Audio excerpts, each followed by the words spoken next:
ভারতে যারা বসবাস করে আমাদের মুসলিম ছাড়া অধিকাংশই যারা হিন্দু, এরা কিন্তু মোটামুটি হাসিনাকে ভালোবাসে, আমাদের বাংলাদেশকে ভালোবাসে না। জোরে কোন ঠিক কি? হ্যাঁ, ইদানিং হলে আমরা এটা টের পাচ্ছি। ওরা আমাদের ভিসা বন্ধ করে দিচ্ছে, এ করতেছে সে করতেছে, আবার আমাদের হুমকিও মারতেছে। কিন্তু আজকে আমরা আল্লাহর দরবারে শুকরগুজার এই জন্যই করব, তোমাদের ভগবানের ভ বাদ দিলে গবানের কোন অর্থ ডিকশনারিতে নাই, ফুটানি মাইরো না। গবানের গ বাদ দিলে বান মানে বন্যা, দুনিয়ার কোনো মানুষ চায় না। বা বাদ দিলে নো মানে ভগবান নাই। আচ্ছা, নাই নিয়ে এদের এত মোশান কেন? আছে মোশান। আর আমরা যারা মুসলমান, আল্লাহু লা ইলাহা ইল্লা হুয়াল হাইয়ুল কাইয়ুম, এমন একজন আল্লাহকে আমরা বিশ্বাস করি যিনি সব সময় চিরঞ্জীব। জোরে কোন সুবহানাল্লাহ। হাইয়ুল কাইয়ুম। আচ্ছা, যদি আপনাদের মন চায় আলিফ বাদ দেন, তো আলিফ বাদ দেন। লিল্লাহি মা ফিস সামাওয়াতি ওয়াল আরদ, আসমান এবং জমিনের মালিক কে? আরো জোরে।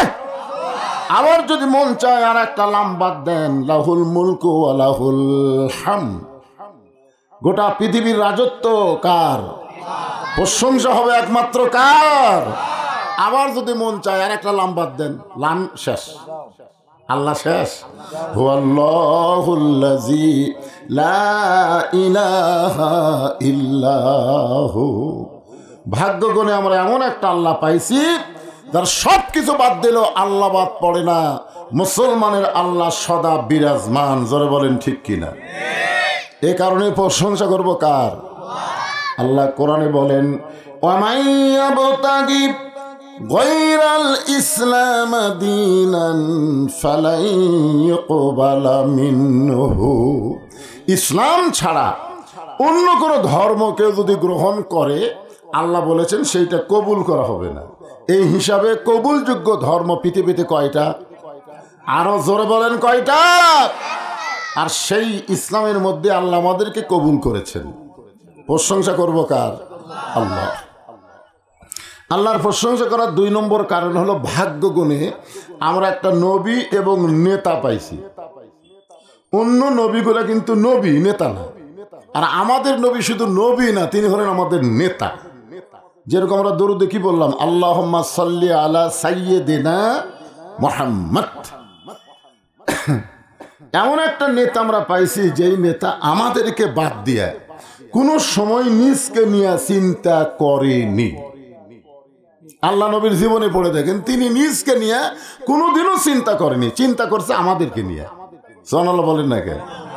লাইলাতুল মিরাজে রাসূল যখন জান্নাতে ঢুকছিলেন, ফেরেশতা জিবরাইল বললেন, ইয়া রাসূলুল্লাহ, আপনি যদি জান্নাত থেকে বের না হন, আল্লাহ আপনাকে জান্নাত থেকে বাইর করে দিবে না। কেন দিবে না? কারণ জান্নাতের একটা শর্ত হলো, সালামুন আলাইকুম তিবতুম ফাদখুলুহা খালিদিন। ফাদখুলুহা খালিদিন শব্দের অর্থ হলো চিরস্থায়ীভাবে আল্লাহ তাদেরকে জান্নাত দিয়ে দিবে। যারা একবার ঢুকবে আর বার হওয়া লাগবে না।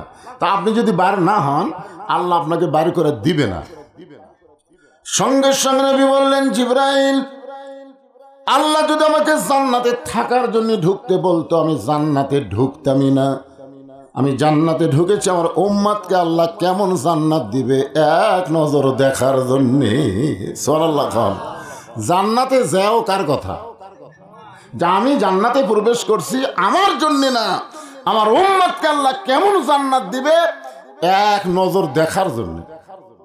তো জিবরাইল বললেন, তাহলে কি আপনি জান্নাতে থাকবেন না? রাসূল বললেন, আমি সেই দিন থাকার জন্য ঢুকবো যেদিন আল্লাহ আমার সমস্ত উম্মতকে জান্নাত দিয়ে দিবে। এখন চিন্তা করেন, যেই নেতার পেছনে সারা জীবন চামচাগিরি করলেন, সেই নেত্রী পলে গেল। খালি নেত্রী পলা যায়নি, গোটা পৃথিবীর মধ্যে চরম দৃষ্টান্ত সব এমপি গুলোও পালায় গেছে। তোর এখন কথা ঠিক কিনা? হায় হায়, মুরগি গেছে, ছাওটাও সব নিয়ে। বড় বড় নেতারা যখন পলে গেছে ভারতে, আশেপাশের দেশে কিংবা বাংলাদেশে গোপন হয়ে গেছে, ওই সময় ফিডার খাওয়া কিছু চামচে, ফিডার খাওয়া চামচা বোঝেন না? এই চামচারা মাঝে মধ্যে স্বপ্ন দেখতেছে নেত্রী আবার ফিরে আসবে, ফিরে আসবে। হায় হায়, কি আশা নিয়ে আছে। এদেরকে বলা হয় গুজব লিক। যখন কি লিক? গুজব, মাঝে মধ্যে গুজব তোলে। আর একটা লিক বাড়াচ্ছে, তার নাম হলো হতাশা লিক। হতাশা, আফসোস করে বলে আগেই ভালো ছিলেন। আপনারা বলেন তো আগে ভালো আসলেন, অথচ এ কথা তারা বলে আগেই তো ভালো ছিলাম। আর একটা বার আছে আফসোস লিখ, মাঝে মধ্যে তারা আফসোস করে। যাই হোক, যে কথা আমি মূলত বলতে চাই, এমন একজন নেতা আমাদের নবীর, যিনি আমাদেরকে কোনো সময় ভোলে না, আমরাও তাকে ভুলব। একটা গান আছে, আছেন আমার মুক্তার, আছেন আমার বারিস্টার, শেষ বিচারের হাইকোর্টেতে তিনি আমায় করবেন পার, আমি পাপী রাসূল জাবিন্দা। এমন একজন নবীকে নেতা হিসেবে পেয়ে খুশি না বেজার? তাহলে জবান করে আর একবার বলি আলহামদুলিল্লাহ। আমরা আল্লাহর প্রশংসা করার কারণ হলো যে কোরআন থেকে আপনারা তাফসীর শুনবেন। এই কোরআনের মধ্যে কোনো সন্দেহ নেই। আছে? আছে? সংবিধানের মধ্যে, বাংলাদেশের যে সংবিধান দেওয়া চলতেছে, এই সংবিধানের মধ্যে সন্দেহ আছে না নাই? সংবিধানের দোহাই দিয়া হাসিনার সরকার কোরআনের মাহফিল বন্ধ করেছে। ধরে কোন কথা ঠিক কিনা? কোরআন দিয়ে সব বন্ধ হবে, অথচ মানুষের তৈরি একটা সংবিধান আর মানুষের তৈরি আইন দিয়ে কোর্ট কাছারি চলে। এই চলার কারণে আমাদের অবস্থাটা কেমন হয়ে গেছে, আমি সেইটুকু আপনাদের সামনে আজকে তাফসীর করে বোঝানোর চেষ্টা করব। এই কোরআনের মধ্যে কোনো ধোঁকা নাই বলা লাগবে ভাই। মুখ যদি বন্ধ করে রাখেন তাহলে ফেরেশতারা আছে না নাই? আর আল্লাহ বলবে, আল্লাহ বক্তা কইল কোরআনে ধোঁকা, দুই একজন নাই কথা, বাদ বাকি কয়নি, এরা কারা? আল্লাহ বলবে এরা হলো বোবা শয়তান। এরকম কি শয়তান? এরকে জবান আছে কিন্তু ওরা হক কথা কয় না। শুধু জবান থাকার পরে হক কথা না বলার কারণে জোর করে বিনা ভোটে হাসিনা ক্ষমতা বসেছিল। ধরে কোন কথা ঠিক কিনা? এখন হাসিনা পাগলি হওয়ার কারণ কি? পাগলি হওয়ার কারণ হলো রোদ দুপুরে একটা গাভী হেরাছে, গাভী। ওই লোকটা গাভী খুঁজতেছে, খুব গরম লাগছে, মাথা একেবারে ঝিমঝিম করতেছে। হঠাৎ দেখে রাস্তায় দাঁড়িয়ে আছে একটা ছেলে, তাকে জিজ্ঞাসা করতেছে, ভাই এ রাস্তা দিয়ে গাভী আছে? ওই ছেলেটা হলো তারই জন্ম দেওয়া সন্তান। ছেলে কি বলতেছে, ভাই এদিক দিয়ে কোনো গাভী গেছে? তো এখন ছেলে তো চিন্তায় পড়ে গেল, বাপ আমাকে ভাই কলো, দৌড়ে যা মাকে বলতেছে, মা আব্বা তো পাগলা হয়ে গেছে, আমারে তাই ভাই কইছে। ইতিমধ্যে বাপ ফোন করে আসতেছে, মা বলতে, এই তুমি কে পাগল হয়ে গেছো নাকি, ছেলের ভাই কও। তখন বলতেছে, গরু হারাইলে এইরকম হয় মা, গরু হারালে এইরকমই হয়। ছেলে ভাই কয়, বউ মাও কয়, সামান্য একটা গরু হারালে যদি এইরকম হয়, তাহলে বিনা ভোটে 15.5 বছর যেই পাগলি ক্ষমতায় ছিল, সে ভারতে গিয়া ভালো নাই, পাগলি হয়ে আমাদের দেশ অশান্তি করতে চায়। জোরে কোন কথা ঠিক না? আর মাথা ঠিক আছে? বিনা ভোটে ক্ষমতা এখন হারাছে, গরুর চাইতো একটা পদবি, একটা চেয়ার, যার কারণে পাগলি। একটু মনোযোগ দিয়ে শুনবেন। আল্লাহর কোরআনে আল্লাহ বলতেছেন, ওয়ানুনাজ্জিলু মিনাল কুরআনি মা হুয়া শিফাউ ওয়া রাহমাতুল লিল মুমিনিন। দুই একজন কইলে হবে না, সবাই কোন। সব সমস্যার সমাধান দিতে পারে আল কোরআন। এখানে আসার পরে চেয়ারম্যান সাহেব আমার কানে কানে একটা কথা কইছে, আমি সেইটাকে লক্ষ্য রেখে একটা আয়াতে কারিমা তেলাওয়াত করছি, ইয়া আইয়ুহাল্লাযীনা আমানুস্তাঈনু বিস-সাবরি ওয়াস-সালাহ ইন্নাল্লাহা মা'আস-সাবিরিন। কারণ মাহফিলটা হচ্ছে মসজিদকে কেন্দ্র করে। জোরে কোন ঠিক কিনা? আর মসজিদ আপনারা কি জন্য বানাইছেন? দেখলাম আপনাদের মসজিদ দোতলা, মাশাআল্লাহ। দোতলা মসজিদ মানে মুসল্লি বেশি নাকি কোন? মুসল্লি বেশি, এই কারণে তো দোতলা। একজন বলতেছে জুমার দিন। আপনারা বলেন তো যে কোন নামাজের গুরুত্ব বেশি, 5 ওয়াক্ত নামাজের গুরুত্ব বেশি না জুমার নামাজের গুরুত্ব বেশি? হ্যাঁ, 5 ওয়াক্ত নামাজের এক ওয়াক্ত। মান তারাকা সালাতু মুতাম্মিদান ফাকাত কাফারা। ইচ্ছা করে 5 ওয়াক্ত নামাজের 1 ওয়াক্ত যারা বাদ দিবে অবশ্যই তারা আল্লাহর সঙ্গে কুফরি করবে। তাহলে 5 ওয়াক্ত লাগবে না, কয় ওয়াক্ত?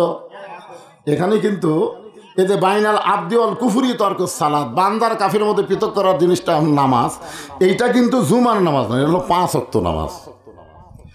কারণ জুমার নামাজ আল্লাহ নবীকে দিয়েছেন মদিনায় হিজরত করার পরে। রাসূল যখন মদিনাকে রাষ্ট্র গঠন করলেন, ঠিক ওই সময় আল্লাহ দুনিয়াতে নবীকে জুমার নামাজ দিলেন। কোথায় দিলেন? কখন দিলেন? হিজরতের সাথে সাথে দিছে না, হিজরত করার পরে মদিনা যখন রাসূল রাষ্ট্র করলেন, নবী যখন রাষ্ট্রপতি হলেন, ওই সময় আল্লাহ জুমার নামাজ এটা আরো সে দেয়নি, দুনিয়াতে দিছে। আর 5 ওয়াক্ত নামাজ এতই গুরুত্বপূর্ণ যে এটা আল্লাহ নবীকে দুনিয়াতে দেয়নি, আরো সে দিয়েছে। জোরে কান, কোথায় দিয়েছে? এখন বলেন, আল্লাহ নিজের কাছে নিয়ে যায় যেটা দেওয়া আর 10-এর সামনে দেওয়া এক জিনিস। জুমার নামাজ সগলির সামনে দিছে, আর 5 ওয়াক্ত নামাজ আল্লাহ নবীকে গোপনে দিছে। তা আপনাকে মসজিদে তো আজকে অনেক মানুষ বাহিরে আইছি আমরা, তাও দেখলাম ভিতরেই ভরল না। তাহলে দোতলা কেন করছেন? অবশ্যই জুমার নামাজের জন্য। জোরে কোন ঠিক কিনা? অবশ্যই জুমার জন্য, ঠিক আছে, অসুবিধা নেই। এই গ্রামে আরো একটা মসজিদ আছে, আমি শুনলাম। এখানে আল্লাহ বলতেছেন, যারা আমাকে বিশ্বাস স্থাপন করেছো, আস্তাইনু বিসসবরি ওয়াস সালাহ, আমি আল্লাহর কাছে যদি কিছু পাবার চাও তাহলে ধৈর্য আর নামাজের মাধ্যমে চাও। কিসের মাধ্যমে? ধৈর্য আর নামাজ। এই যে খাড়া হয়েছে ওর বসান, মনে হচ্ছে সিজার করা হবে। কারণ সিজার করা বাচ্চারা এক জায়গায় বেশিক্ষণ থাকতে পারে না, কারণ জন্মের আগে এরকে জন্ম হচ্ছে। এরকে জন্ম 2 দিন পরে নর্মালি হতো, নর্মালি কিন্তু জন্ম হতো। কারণ এখানে আমরা যতগুলো বসে আছি একটাও সিজার করা নয়। আমরা কি সিজার করা কা ভাই? সিজার করা না। আমরা কিন্তু সময়ে, যখন আমাদের সময় হয়েছে তখন একটা ধাত্রী আইছে আমার মা থেকে আমাকে বের করছে। আর এই সিজার করাগুলো এরকম সময় হওয়ার আগে ডাক্তারের কাছে গেছে, তো ডাক্তার চেক আপ করে বলতেছে পানি শুকে গেছে, মানে টেকা কামাই করার বুদ্ধি বেকা হয়ে আছে। তখন বলে তাহলে পেট কাটো, পেট কেটে দেখে ঘুমের মধ্যে আসে। এখন ঘুমের মধ্যে থাকলে কেমন হয়? তখন ডাক্তার ধরে পাও ধরে এরকম একটা ঘুরান দেয়। আমি দেখছি ভাই, আমি এটা দেখছি, এরকম একটা ঘুরান দেয়। ঘুরানোর সময় বাচ্চারা মাথাতে একটা ঝাঁকি খায়, কান্দে ওঠে। এই যে অস্থির হয়ে গেল, মোবাইল ছাড়া ভাত খায় না, মোবাইল ছাড়া কান্না বন্ধ হয় না। জোরে কোন কথা ঠিক কিনা? তো ওইটা যদি সিজার করা হয় বেশিক্ষণ থাকবি না, কিছুক্ষণ পরপরই লাভ দেওয়া উঠবি। হ্যাঁ, বাচ্চাদেরকে আপনার সাইজ করেন, সময় খুব কম, অল্প সময়ের মধ্যে গল্প বেশি করা লাগবে। আমার কথা বুঝলেন? হ্যাঁ। তো নামাজটা হচ্ছে আসরের নামাজ। যেরকম কোন নামাজ? একটা নামাজ শুরু করি, এই যে কিছুক্ষণ পরে যে নামাজটা আসতেছে, এই নামাজের নাম কি? আসরের নামাজ। এই নামাজ যখন আল্লাহ নবীকে দিচ্ছেন লাইলাতুল মেরাজে, আসরের 4 রাকাত ফরজ নামাজ, নবী বলেন, আল্লাহ, এই আসরের 4 রাকাত ফরজ আদায় করলে আমার উম্মতের লাভ কি? আল্লাহ বলেন, হাবিব, আপনার কোরআন যেটা নাজিল করেছে আপনার উপর, সেই কোরআনে একজন নবীর নাম সবচাইতে বেশি আলোচনা হয়েছে, যার নাম হলো মুসা কালিমুল্লাহ। যেরকম যার নাম কি? ওই মুসা কালিমুল্লাহ যখন সাগর পাড়ি দিচ্ছিলেন, সাগরকে আমি আল্লাহ রাস্তা করে দিয়েছিলাম। ওই রাস্তাকে আল্লাহর শুকরিয়া তান 4 রাকাত নামাজ আদায় করেছে। ওই সাগরের তলদেশে 4 রাকাত নামাজ আমি আল্লাহর এতই ভালো লাগছে, আপনার উম্মতের জন্য আসরের 4 রাকাত ফরজ হিসাবে দিয়ে দিলাম। আপনার উম্মতেরা আসরের 4 রাকাত ফরজ নামাজ যখন জামাত আদায় করবে, আমি আল্লাহ তাকে মুসা নবীর সমপরিমাণ সওয়াব দিয়া দিব। এই আসরের নামাজের আজান দিয়েছেন হযরত বেলাল ইবনে রেবা। আজান কে দিয়েছেন? হযরত বেলাল। যেই মাত্র আজান দিয়েছে, এখন আপনারা বলেন যারা মুসলমান, আজান শোনার পরে তাদের দায়িত্ব হলো আল্লাহর ঘর মসজিদে হাজিরা দেওয়া। ঠিক কিনা বলেন? আল্লাহর ঘর মসজিদে হাজিরা দেওয়া। চারিদিক থেকে পঙ্গপালের মতন সাহাবীরা মসজিদের মধ্যে চলে আসলেন। আসরের জামাত যখন শুরু হবে, তখন হযরত বেলাল আকামত শুরু করলেন। আকামত, জামাতের আগে আকামত আছে না নাই? হ্যাঁ, আকামত আছে।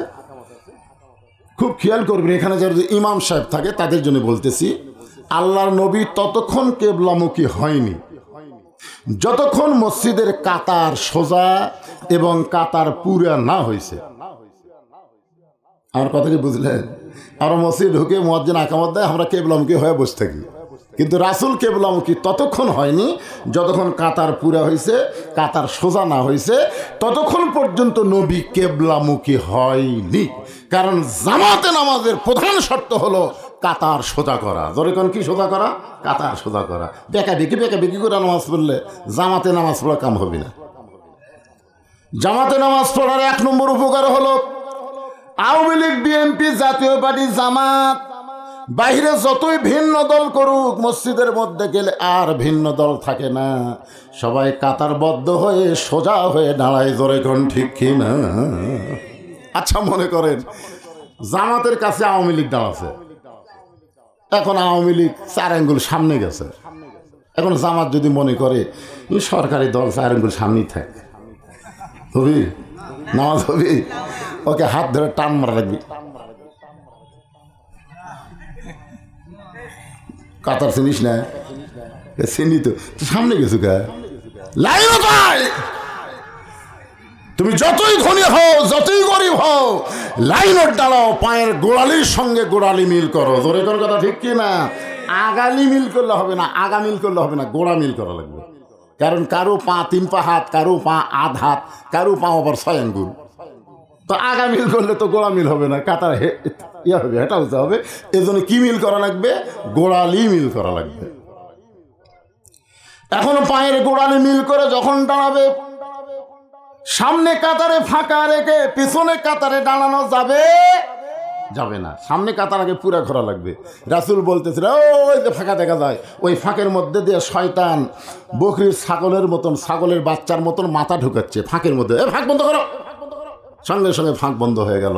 তাহলে 1 নম্বর শর্ত হলো কাতার সোজা করা। 2 নম্বর শর্ত হলো সামনে ফাঁকা রেখে পিছনে দাঁড়ানো যাবে। কিন্তু আল্লাহর নবী লক্ষ্য করে দেখলেন সামনে কাতারে ডান সাইডে একজন সাহাবী বসে আছে। বেলাল আকামত শুরু করেছেন আর সাহাবী বসে আছে। সাহাবী কি করে আছে? বসে আছে। বেলাল আকামত দেওয়ার মধ্যে যখন বলেছেন কত কত কামাতিস সালাহ, খুব খেয়াল করবেন, কত কামাতিস সালাহ, আর বাংলা অর্থ কি? নামাজ কি করো? তাহলে আপনাকে মসজিদের যে চেয়ারত বসে লাগছেন, 2 জনকে আমি দেখলাম যে বাদামি তুলত বসে থাকলো, কি সব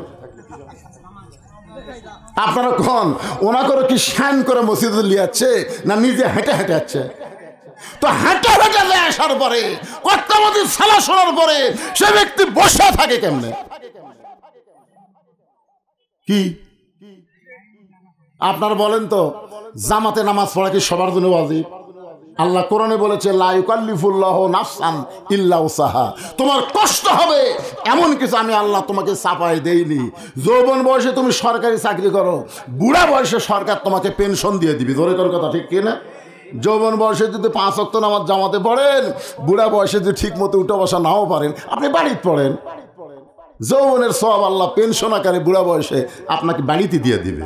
কিন্তু আপনি দুর্বল মাজুর ব্যক্তি এসে সুস্থ ব্যক্তির কাতারে দাঁড়ায়া গোটা কাতার আপনি মাকরু করার কোনো অধিকার নাই। জোরে কোন কথা ঠিক কিনা? আপনি অসুস্থ বাড়িতে পড়েন, আপনাকে মসজিদে আসবার কে কইছে সবসময় জামাত? কত ক্ষেত্রে জামাত তরক করা ওয়াজিব, কত ক্ষেত্রে। এখন আল্লাহর নবী বলতেছেন, কুমু, কোরআনের আয়াত, কুমু লিল্লাহি কানিতিন।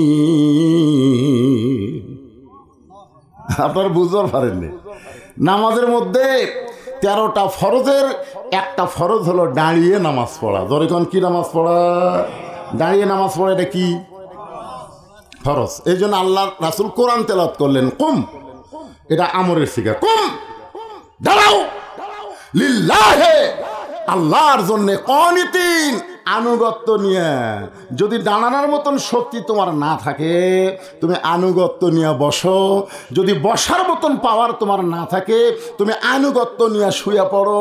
তবে বসা এবং শোয়া তুমি একা একা নামাজ পড়ো, আর দাঁড়ানো পর্যন্ত তুমি জামাতে নামাজ পড়ো। আমার কথা কি বুঝতে পারলেন? যখন আপনি শুয়ে থেকে নামাজ পড়বেন তখন আপনি জামাত পড়া লাগবে? এই জন্যে শুয়ে থাকে, নামাজ ছাড়া যাবে না ভাইজান, নামাজ ছাড়া যাবে না, ইশারা দিয়ে হলেও নামাজ পড়তেই হবে। ধরে কোন কথা ঠিক কিনা? হ্যাঁ, একটু মনোযোগ দিয়ে শোনেন। আল্লাহ রাসূল বললেন, সবাই দাঁড়িয়ে গেছে, তুমি বসে আছো। সাহাবী ছোট বাচ্চার মতন কান্দার বলে, রাসূল আল্লাহ, আজকে 3 দিন হলে এই দেহের মধ্যে কিছু ঢোকে নাই। আজকে 3 দিন হলে না খাওয়ার কারণে আমার শরীর এত দুর্বল হয়ে গেছে যে দুর্বল হওয়ার কারণে আমি দাঁড়াবার চাই, তারপরেও মাথা ঘুরে আমি যেন বসে যাই। আমার মন দাঁড়ায় কিন্তু আমার শরীর দাঁড়ায় না। কয়দিনের না খাওয়া? আল্লাহ রাসূল বললেন, এইরকম অবস্থায় তুমি জামাতে আসলে কেন?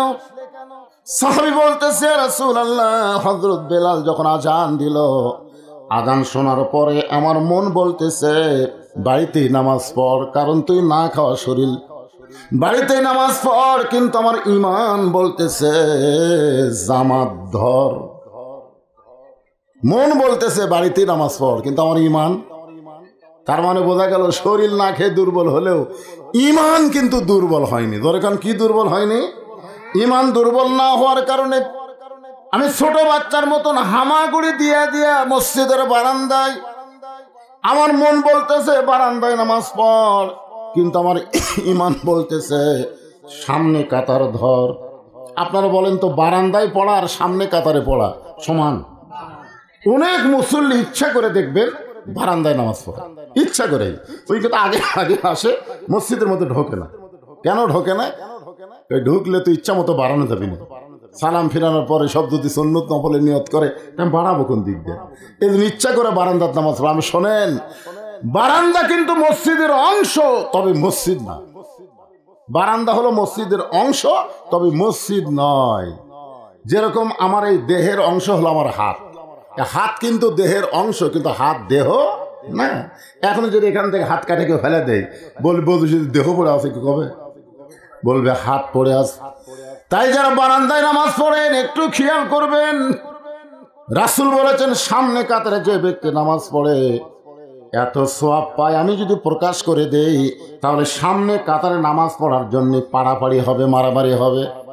সাহাবী বললেন, এ রাসূলুল্লাহ, সামনে কাতারে নাইছি শুধুমাত্র সওয়াবের আশায়, কিন্তু হযরত বেলাল আকামত যখন শুরু করেছে আমি দাঁড়াবার চাই, কিন্তু আমার মন দাঁড়াইলেও আমার শরীর দাঁড়াবার পারে না।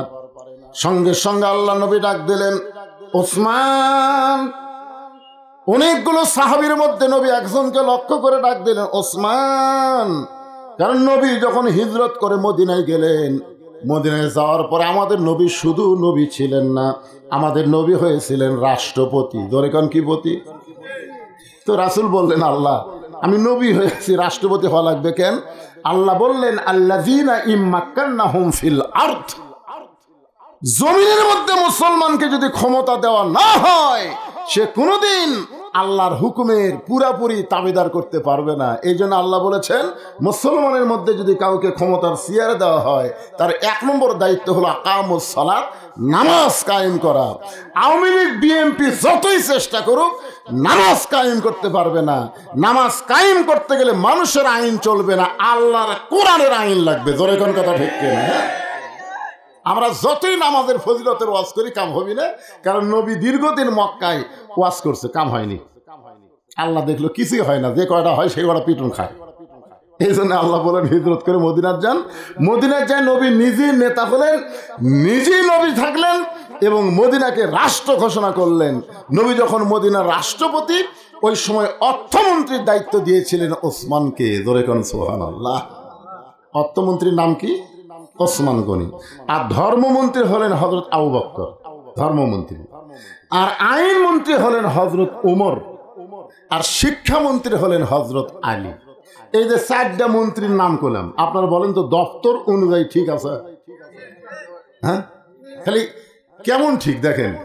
আরে আবু বকর রাদিয়াল্লাহু যে ধর্মমন্ত্রী, আপনারা বলেন তো উনি ধর্ম পরীক্ষায় 100-র মধ্যে কত পাবে? আইনমন্ত্রী হযরত ওমর, আইনের পরীক্ষায় উনি কত পাবে? আমাদের বাংলাদেশের আইনমন্ত্রী হায় হায় সারা জীবন নৌকার পক্ষে থাকে, সেই নৌকাতেই ধরা খাচ্ছে। ধরে কোন কথা দেখতে, নৌকার মাঝির সাইজটাও ভালো আছে, এই শালার সাইজটাও ভালো নেই। একটা লুঙ্গি পরে এমন এক শার্ট গাও দেয়, মাথার গামছা বেঁধে আছে, যেভাবেই হোক সোর্সেরা খবর পাইছে যে আনিসুল হক পলে যাচ্ছে। পরে যখন ধরলো, ধরার পরে যখন নিয়ে আসতেছে তখন বলতেছে ভাই আমাকে একলা নিয়ে যাবেন কেন? বলে তোর সাথে আবার কে আছে? ওই চোখটিটা কয় ওই যে মাল। ওটা কে? আমরা তো চিনবার পাচ্ছি না। ওটাই দরবেশ। দাড়ি কামাছে, চুলত কলম মারছে। আয় হায়, বাংলাদেশের ব্যাংক থেকে ৩৬,০০০ কোটি টাকা যে সালমান এফ রহমান চুরি করেছে, ওর নাম হলো দরবেশ। জোরে কোন কি বেশ? একটু মনোযোগ দিয়ে শুনবেন। অর্থমন্ত্রী ওসমান গনি আর শিক্ষামন্ত্রী হলেন হযরত আলী। ওমর ফারুক কেমন আইনমন্ত্রী ছিল, কেমন ছিল ওনার জীবনী পড়বেন। আবু বকর রাদিয়াল্লাহু কেমন ধর্মমন্ত্রী ছিল, আবু বকর রাদিয়াল্লাহর জীবনী পড়বেন। এত ভয় তিনি করেছেন, সবাই যখন ঘুমাইছিল হয়তো আবু বকর কোনোদিন ঘুমায়নি। রাতের অন্ধকারে আল্লাহর কাছে 2 হাত তুলে অথবা চোখের পানি বের করে কাঁদতেন আর বলতেন, আল্লাহ হাসরের ময়দানের সমস্ত মানুষকে যদি আপনি জান্নাত দেন আর একজন ব্যক্তিকে যদি জাহান্নাম দেন, আমার মনে হয় সে একজন ব্যক্তি আমি আবু বকর। এত ভয় করতেন আল্লাহর জন্যে।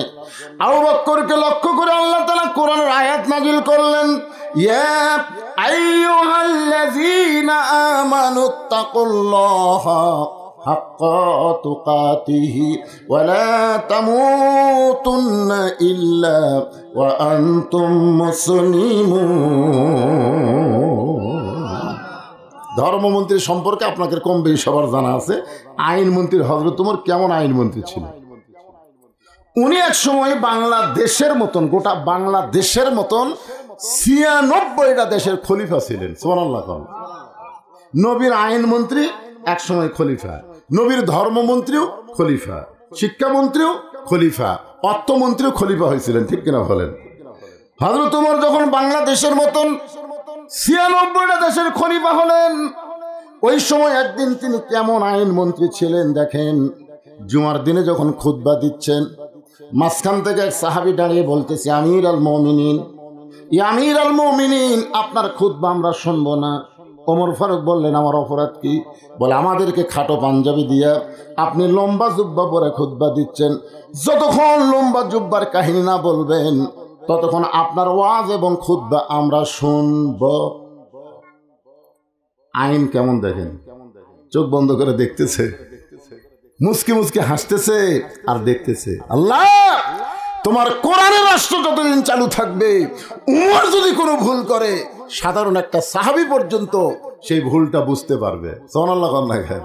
তার মানে বোঝা গেল ওর পাঞ্জাবি খাটো, উমরের পাঞ্জাবি লম্বা। ওমর ফারুক চুপ করে থাকলেন, কিছুই বললেন না। মনে করতেছিলেন হয়তো কেউ না কেউ আমার পক্ষে ওকালতি করবে, কিন্তু কেউ যখন আসতেছে না, এমন সময় ওমর ফারুকের একটা ছেলে ছিল, নাম হলো আব্দুল্লাহ। ধরে কর নাম কি? বাবার পাশে দাঁড়ায় বললেন, রে নবীর সাহাবীরা, আমার বাবার লম্বা জুব্বা দেখে তোমরা খুতবা বন্ধ করে দিলে, কিন্তু লক্ষ্য করে দেখো আমার পরনে নতুন কোনো কাপড় নাই। ওসমান গনি বলে, আব্দুল্লাহ, আজকে জুমার দিনে তুমি নতুন কাপড় না পরে পুরাতন কাপড় পরলে কেন? আব্দুল্লাহ বলতেছে, আমি যদি নতুন কাপড় পরতাম তাহলে আমার বাবার জুব্বা লম্বা হতো না। আমি যদি নতুন কাপড় পরতাম তাহলে আমার বাবার জুব্বা লম্বা হতো না। দুনিয়ার সবাই যখন ঘুমায় গেছে, আমার বাবা তখন ঘুমায় না। যেদিন থেকে মদিনার খলিফার দায়িত্ব পাইছে, সবাই ঘুমায়, আর আমার বাবা চোরের মতন চুপি চুপি মানুষের দুঃখ কষ্ট সুখ দেখে। ধরে কারণ সুবহানাল্লাহ, কি দায়িত্ব ভাই, কি দায়িত্ব! আর আমি আপনার ঘুম পাড়বেন। কোরআন দিয়ে যখন বাংলাদেশ চলবে তখন জনগণ ঘুম পাড়বে, নেতারা ঘুম পাড়তে পারবে না। ধরে কোন কথা ঠিক কি না? হ্যাঁ, গভীর রাত্রে সে আমার দরজায়, আব্দুল্লাহ। আমি আব্দুল্লাহ দরজা খুলে বললাম, বাবা খবর কি? দেখি বাবার হাতে একটা পাঞ্জাবি। আমি আব্দুল্লাহ খুশি হয়ে বললাম, বাবা বাইতুল মাল থেকে একটা পাঞ্জাবি আমাদের দিচ্ছেন, আর একটা দিবার আইছেন। আসলে নেতার বেটা হওয়ার মধ্যে লাভ আছে। একটা পাঞ্জাবি পাইছি, আর একটা পাইতেছি। সঙ্গে সঙ্গে হযরত ওমর কোরআন থেকে তেলাওয়াত করলেন। আইন মন্ত্রী কারে কয় একটু মনোযোগ দিয়ে শোনেন। ইন্নাল্লাহা ইয়ামুরুকুম আন তুআদ্দুল আমানাতি ইলা আহলিহা ওয়া ইযা হাকামতুম বাইনান নাস আন তাহকুমু বিল আদল। আব্দুল্লাহ রে, এই যে পাঞ্জাবি তুলে নিয়ে আইছি দেখাইতে, বাইতুল মাল থেকে আমার ভাগে পড়েছে, এত ছোট পাঞ্জাবি গায়ে দিয়ে আমি কেমনে খুতবা দিব? গভীর রাত্রে তোর কাছে একটু সাহায্য চাই, তোর পাঞ্জাবিটা তুই আমাকে একটু দান করে দে। আব্দুল্লাহ বলে, আমার নতুন পাঞ্জাবি বাবাকে দান করে দিলাম। বাবার পাঞ্জাবি আমার পাঞ্জাবি একত্র করে বাবা লম্বা জুব্বা বানায় খুতবা দেয়। এখন বলো খুতবা শোনা যায় কিনা যায়? সমস্ত সাহাবীরা চিল্লায় বলে, আল্লাহর কোরআন দিয়ে যখন রাষ্ট্র চলবে, মুসলমানেরা এমন ভালো মানুষকে নেতা হিসাবে দেখতে পাবে। মানুষের তৈরি আইন দিয়ে ভালো নেতা দেখা যাবে না।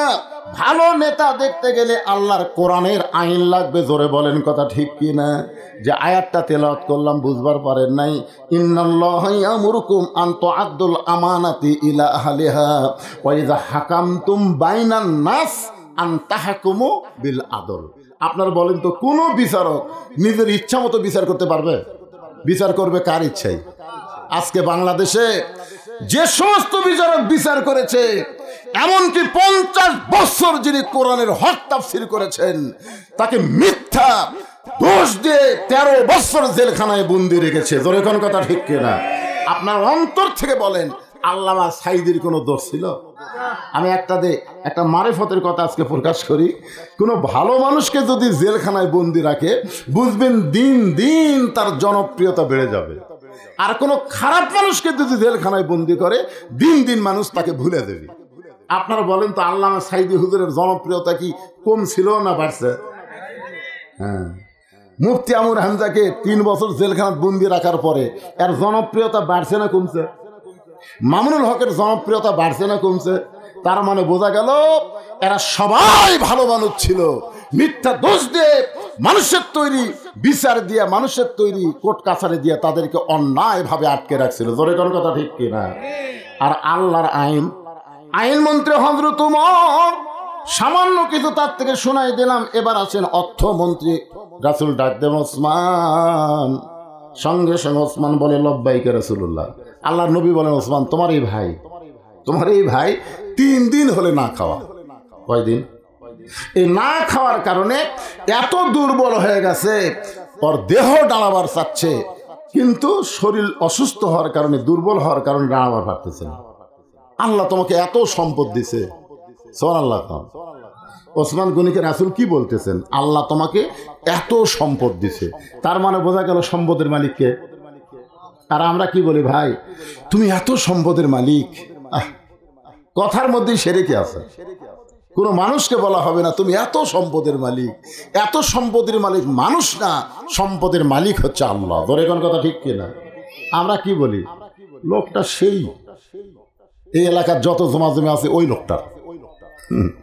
পরের জায়গা পরের জমি ঘর বানায় আমি রই, আমি কিন্তু জমির মালিক নই। জমিদারের ইচ্ছা মতন দেই না জমিন চাষ, তাই তো ফসল ফলে না রে দুঃখ 12 মাস। আমি খাজনা পাতি সবই দিলাম, তবু জমিন হয় যে নিলাম।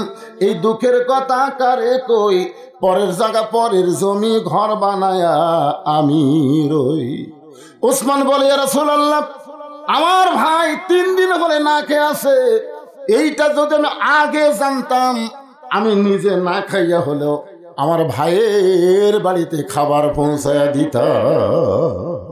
সুবহানাল্লাহ করলেন না? আচ্ছা, ওসমান গনি যে কথাটা কইছে, লিমা তাকুলু মা লা তাফালুন, তার কথার সাথে কি কাজের মিল আছে? আজকে আমাদের অনেক নেতারা বলে গরিবের বন্ধু, বলে না? জনগণের বন্ধু, গরিবের বন্ধু, সমাজ সেবক, জনদরদি। এই মুখের কথার সাথে দেখবেন ভোট পাই এমপি হয়ে গেল, আর মিল নেই।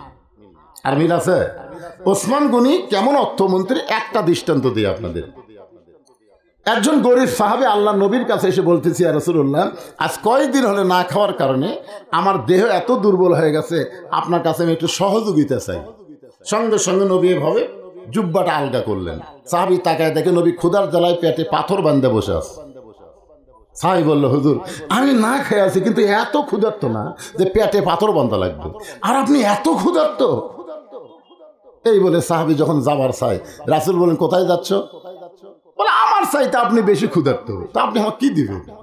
আল্লাহ রাসূল বললেন, আম্মা সাইলা ফালা তানহার, সাইলকারীকে ফিরাতে আল্লাহ নিষেধ করছে। আমি তোমাকে দিবার পারবো না, তাই বলে কি তোমার দেওয়া যাবে না? বসো। আল্লাহ রাসূল সাহাবীকে বসায় বললেন, আলী, আলী রে। আলী সালাম দে বলে, রাসূলুল্লাহ আমারে ডাকতেছেন? বলে, তোমার ভাই আজকে 3 দিন হলে না খেয়ে আসছে, আমার কাছে সাহায্য চাই, আমি দিবার পারিনি। আলী বলতে যে, হুজুর আমি কয়দিন হলে না খেয়ে আছি আপনি জানেন না? আমার ডাইটে কোনো কাম হবে? আমিও তো আজ 3 দিন হলে না খেয়ে আছি। আপনি ক্ষুধার জ্বালা পেটে পাথর বাঁধছেন, আমি বান্ধিনি, আমার এই বান্ধেন, তা আমাকে ডাকা লাভটা কি? আল্লাহ রাসূল বলে, আলী আমি তোমাকে ডাকার কারণ হলো, তোমাকে এমন এক ব্যক্তির কাছে একটা চিঠি লেখার জন্য এই ব্যক্তিকে পাঠাবো, তুমি লেখো, চিঠির মধ্যে 2000 টাকা, আর চিঠির নিচে আমি নবীর নাম লিখে দাও। হযরত আলী বললেন, ইয়া রাসূলুল্লাহ সেই লোকটাকে যার কাছে আপনি 2000 টাকার অঙ্কের চিঠি পাঠাবেন? রাসূল বললেন, সে লোকটার নাম হলো ওসমান। নবীর কথা মতো হযরত আলী 2000 টাকার চিঠি লিখে নিচে নবীর নাম দিলেন। গরিব সাহাবীকে আল্লাহ রাসূল বলেন, এই চিঠিটা নিয়ে যাও। গরিব বলতে যে, হুজুর আমি মনে করছিলাম 10 টাকা পাইলেই যথেষ্ট, এই 2000 টাকা আমি কি করব? রাসূল বলেন, এমন ব্যক্তির কাছে তোমাকে পাঠাচ্ছি যে অল্প দিয়ে খুশি হয় না। গরিব সাহাবী হযরত আলীর লেখা চিঠি নিচে আল্লাহর নবীর নাম খুব সম্মানে নিয়ে ওসমান গনির দরবারে গিয়ে দেখেন ওসমান গনি কেশিয়ারের সঙ্গে ঝগড়া করতেছে। কেশিয়ারের সাথে, এই বেটাই সারাদিন হিসাব করিস 4 আনা মিলে না কেন, এই ভালো করে হিসাব কর। কেশিয়ার কেন সমানে খাতার পাতল দেয়, কিন্তু 4 আনা মিলতেছে না। ওসমান গনি বলতে, 4 আনা মিল না পাওয়া পর্যন্ত তোর ছুটি নেই। গরিব চিন্তা করে, সিটির মধ্যে লেখা আছে 2000, আর এই বেটা 4 আনার জন্য কেশিয়ারে ধরছে, ই কিসে দান করবি? আল্লাহ নবীর কাছে গিয়ে বলতেছে, ইয়া রাসূলুল্লাহ আপনি দিবার পারবেন না ঠিক আছে, কিন্তু এমন কৃপণের কাছে আমাকে কেন পাঠাচ্ছেন? আল্লাহ রাসূল বলে, তুমি কি চিঠি দিছো? বলে, যা পরিবেশ দেখলাম হুজুর, দেওয়ার চান্স পেলাম না। আল্লাহ নবী বলেন, আবার যাও, আবার যাও। এবার নবীর কথা মতো গরিব সাহেব ওসমান গনির দরবারে গিয়ে দেখে কেশিয়ারের কপালের ঘাম টপ টপ করে পড়তেছে, আর ওসমান গনি কিছুক্ষণ পরেই বলতেছে, বেটা 4 আনার হিসাব দে। গরিব কয়, 1-8 ঘন্টা হয়ে গেল রে, এই 4 আনার জন্য কেশিয়ারও ছাড়ে না, ই আমার 2000 দিবি? দরকার নাই, নবীর কাছে গেলে আবার পাঠাবি। না খাইয়া বসে থাকা যায়, কিন্তু অজাতা ঘোরা যায় না। ধরে কোন কথা ঠিক কিনা? আমার গ্রামের দিকে এক ফকির ভিক্ষা চাইতেছে, হঠাৎ 2 বাড়ি বাদ দেয়, আর এক বাড়ি গিয়ে দাঁড়ালো। আমি বললাম, কে রে ভাই, এই মাঝখানে 2 বাড়ি বাদ দিলে কেন? কয়, হুজুর আপনি ভিক্ষা করছেন। আমি বললাম, তা তো করিনি। তাহলে আপনি বুঝবেন কেমনে? এর আগে 2 বাড়ির কমপক্ষে 10 দিন ভিক্ষা চাইছি হুজুর, প্রত্যেক বাড়ির মধ্যে থেকে মাফ করো। যারা ফকিরের কাছে মাফ চাই, এই 2 বাড়ি আমি তালাক দিছি হুজুর, কারণ আমার সময়ের দাম আছে, আমার সময়ের দাম নাই। যেই বাড়ির ভিক্ষা পাবো আমি সেই বাড়িতে যাব। পরপর 2 বার গেছে নবীর কথায়, আবার যদি নবী পাঠায় দেয়, এই ভয়ে ওই গরিব সাহাবী একটা গোপন রাস্তা দিয়ে পলাবার চায়। গোপন রাস্তা দিয়ে যখন পালাচ্ছেন, এমন সময় দেখে রাস্তার মাথায় হযরত আলী দাঁড়ায় আছে। রাস্তার মাথায় হযরত আলীকে দেখে সালাম দেয়, বলে, আলী ভাই রাস্তার মাথায়। আলী বলতেছে, আমার হাসান হোসেন আজকে 2 দিন হলে কোনো কিছু খাবার পায়নি, সবসময় মায়ের কাছে কাঁদতেছে, খাবার বায়না করে, কিন্তু আমি দেখি আমার বাড়িতে একটাও টাকা নেই। আমি রাস্তায় দাঁড়াইছি, তোমার কাছে ভিক্ষা চাই না, তোমাকে যে চিঠি লিখে দিলাম তার বিনিময়ে 2টা টাকা হাদিয়া দাও। আসলে রসুলের আহলে বাইত যারা, তাদের একটা সম্মানের কারণে কারো কাছে তাদের হাত পাতানো যাবে না। বলতে তো ভাইজান, আমি তোমার কাছে 2টা দিরহাম হাদিয়া চাই। গরিব কান্দের বলে, আলী তোমার লেখা চিঠি এখন আমার পকেটে, 2000 টাকা যদি ওসমান আমাকে দিত তাহলে একটা টাকার ব্যাগ হয়ে যেত। তুমি কি দেখতেছো না আমি খালি হাতে? আলী বলতেছে তাহলে সিটি কোথায়? বলে সিটি পকেটের মধ্যে। পকেটে কেন? বলে পরপর 2 বার গেলাম, সারানার জন্য যে কেশিয়ারকে ওসমান ছাড়ে না, সে কি 2000 টাকা আমাকে দান করবে? আলী বলতে সাহাবি, তুমি যদি নবীর সাহাবি হও তাহলে তুমি কি বিশ্বাস করো না? মায়ান্তিকু আনিল হাওয়া ইন হুয়া ইল্লা আল্লাহ রাসূল যা কিছু করে আপনারা বলেন তো নিজের ইচ্ছাই করে? কার ইচ্ছাই?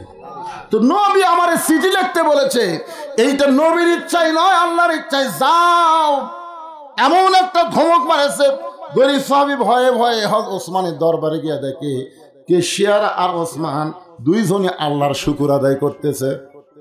দুইজনে আলহামদুলিল্লাহ আলহামদুলিল্লাহ সুবহানাল্লাহ আলহামদুলিল্লাহ। মানে দুইজনে আল্লাহর শুকর আদায় করার কারণ হলো 4 আনার হিসাব মিলিছে। আপনার বলেন তো 4 আনার হিসাব মিলান লাগবে কেন?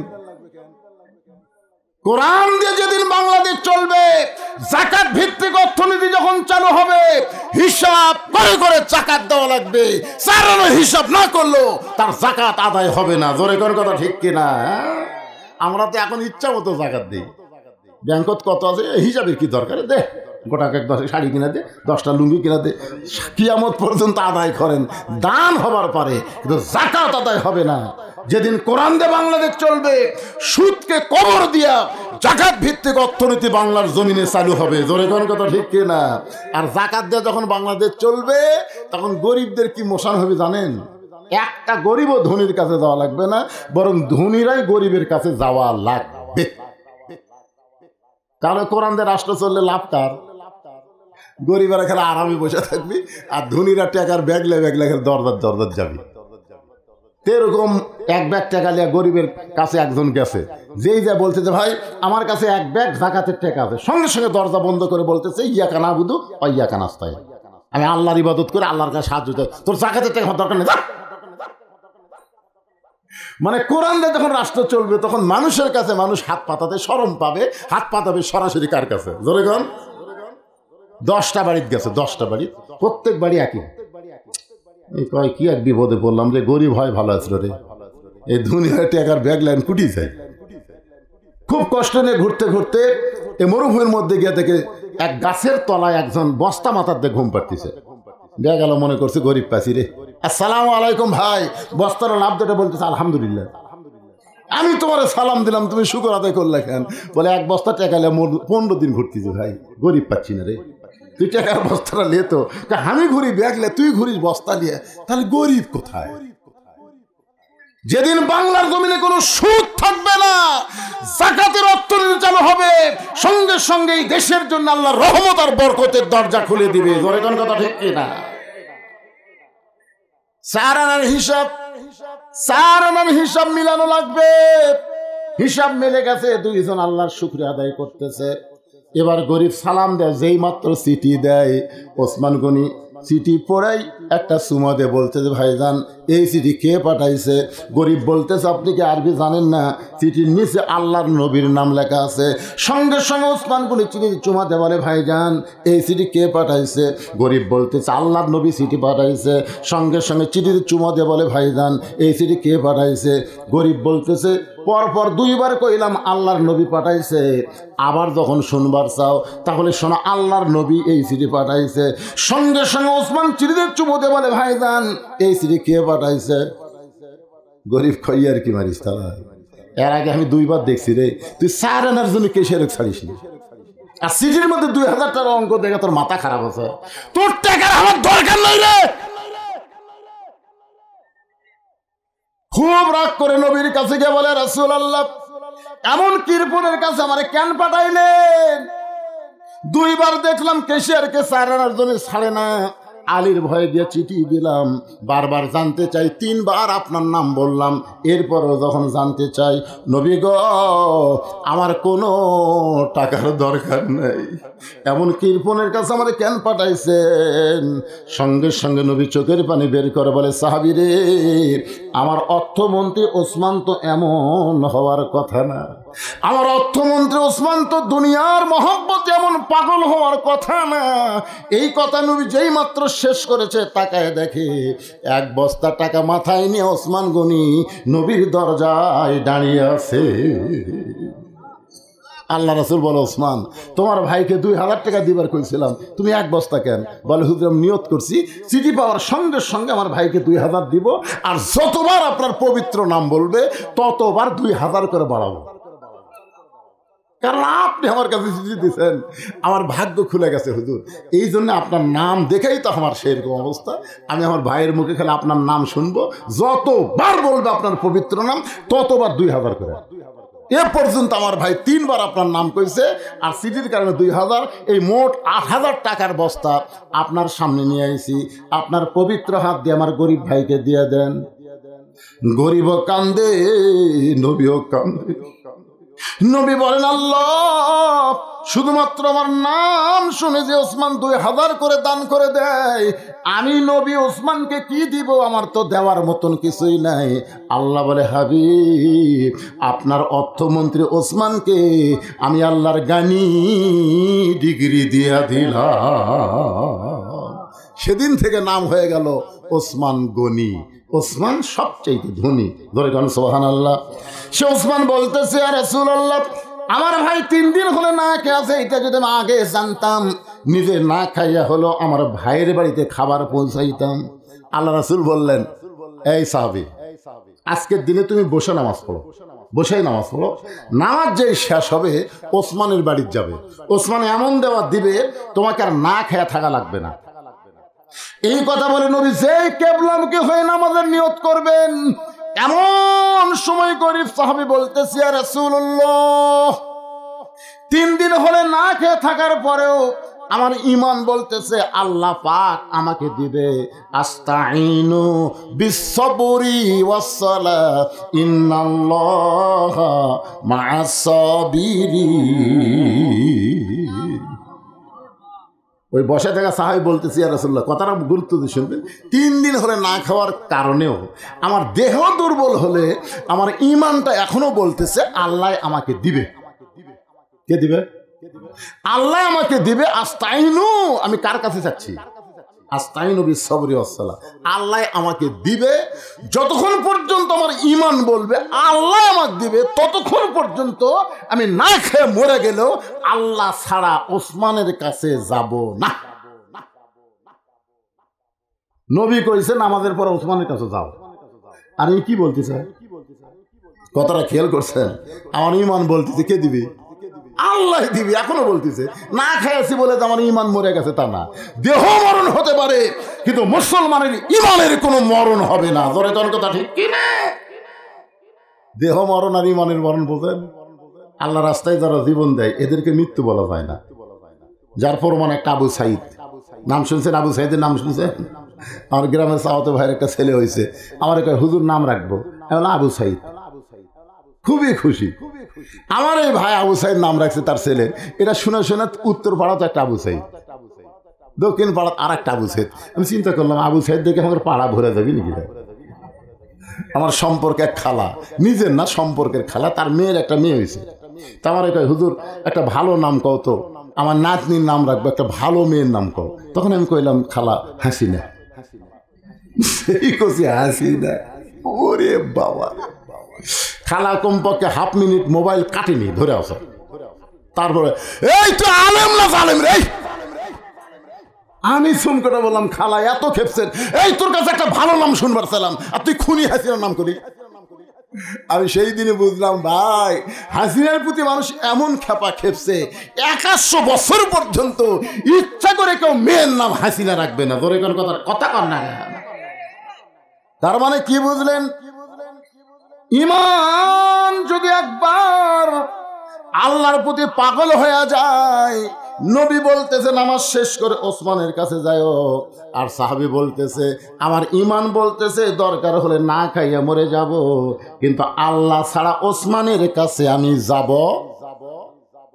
সঙ্গে সঙ্গে নবী বললেন আজকে আসরের নামাজ দেরিতে হবে। নবী বললেন আজকে আসরের নামাজ কি হবে? কথা কয় না রে ভাই। আচ্ছা নবী যদি কয় দেরিতে হবে, সাহাবেরা যদি কয় না হুজুর টাইম হয়ে গেছে, চলবে? কেন চলবে না? কারণ নবী কি ছিল, মসজিদ দুইজনে কেশিয়ারি বাড়িতে গেছে। চাচা আসসালামু আলাইকুম। চাচা চাচা বার হয়ে বলছে কি খবর হুজুর, আপনাকে পা লম্বা হলো নাকি? চাপাত খালি জুতের বাড়ি, জোরে কোন কথা ঠিক করে। শালা মাস গেছে তুই বেতন দিস না, আবার হুজুরের সাথে টিটকারি মারিস। হুজুর পা লম্বা হচ্ছে নাকি? ইমাম বলতেছে চাচা 2 তারিখ। চাচা মুয়াজ্জিন বলতে চাচা 2 তারিখ বেতন। হ্যাঁ তোমরা মুয়াজ্জিন করে নামাজ পড়ে বেতন পাও, কিন্তু আমরা নামাজ পড়ে কিছুই পাই না। দেখছেন কেসের কথা। ঠিক আছে আজকে না, শনিবারে দিব যাও। বৃহস্পতিবারে বলেছে শনিবারে দিব, শনিবার দিন জোহরের পরে টাকা নিয়ে যাও। এখন মুয়াজ্জিন ইমাম খুশি হয়ে বাড়িতে যা বলতেছে তোমাকে যা যা বাজার লাগবে লিস্ট করো, শনিবার দিন জোহরের পরে হবে। এখন বউ তো সারা মাসের যা বাজার লাগবে সব লিস্ট করে স্বামীর হাতে দিয়েছে। স্বামী ব্যাগ আর চিলটা লিয়া কেশিয়ারের বাড়িতে যাচ্ছে জোহরের নামাজের পর। চাচা বাড়িতে আছেন? বাড়ির বউ বলতে তোমার চাচা হঠাৎ বগুড়া গেছে। তোমার চাচা হঠাৎ বগুড়া গেছে। হাই রে, বউ ব্যাগ দিল চিলটা দিল, এখন চাচা হঠাৎ বগুড়া গেল বাজার। বউ বলতেছে কেশিয়ারের বউ বলতেছে তোমরা আলেম মানুষ এত অধৈর্য হচ্ছে কেন? বারে আজকে দিবার পানি কাল দিবি রে। আর বউ সিলটা দিছে আর ব্যাগ দিছে, আজকে দিবি রে কাল দিবি। এখন ইমাম সাহেব মনের কষ্টে কি করবে, বাজার টাজার করে পারেনি। এখন ব্যাগ আর সিলটা মেম্বারের উপর থেকে আসরের নামাজের নিয়ত করছে। কোন নামাজের? আসরের নামাজের নিয়ত করছে। 1 রাকাত ভালোই পড়াচ্ছে, 2 রাকাতও পড়িছে, 3 রাকাতে ওঠার পরে মনে হয়ে গেছে কে রে নামাজ তো ভালোই পড়াচ্ছ, তোর বউ কিন্তু বাজার নেওয়ার জন্য বসে আছে। এটা হঠাৎ মনে হয়ে গেছে। এখন আসর এটা 4 রাকাত তো আসলে 3 রাকাত আছে, হুজুর আর মনে নেই। আরে সব ভুলে গেছে। এখন রুকুত যায় শেষদার যায় চিন্তা করে কয় রাকাত থাকে, 3 রাকাত না 4 রাকাত। মনে করছে 4 রাকাত। এই শেষদার থেকে উঠে আর উঠিনি ভাই, যেই বসেছি এতদিন ধরে যারা ওলকমা দেওয়া পারেনি বুঝছেন, এরা খালি সাইজত আছে। যেই হুজুর বসেছে একবারে 5 জন আল্লাহু আকবার। ইমাম সাহেব সালাম ফিরানোর পরে মন ভার করে যাচ্ছে। একজন বলতে তো হুজুর আপনি মাসের শেষের দিকে এসে বা এই মাসের প্রথমের দিকে এসে আপনি নামাজ ভুল করেন কেন? এই শালা শয়তান কেশিয়ারের জন্য। জোরে কর কথা ঠিক কিনা? এই জন্যে মসজিদের কোরআন দিয়ে যখন রাষ্ট্র চলবে, মসজিদের দায়িত্ব সবাই পাবে না, সামনে কাতারের মুসল্লিদেরকে দায়িত্ব দেওয়া হবে। জোরে কর কথা ঠিক কথা বলেন। একটু মনোযোগ দিয়ে শুনবেন।